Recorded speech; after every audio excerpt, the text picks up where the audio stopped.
Trying to fix Dad's old radio cassette tape recorder CD thingamajig.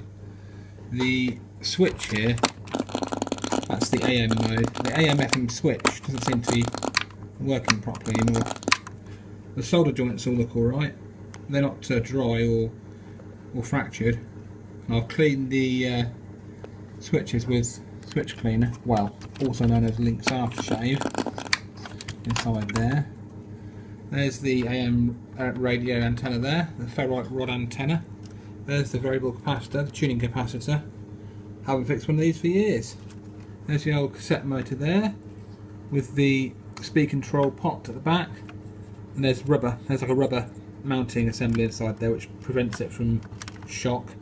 There's the CD, it's a CD drive worm gear motor there, etc, etc. It's made by Mikomi, some weird Chinese brand. There we go, bit of fun for the day. Bye bye.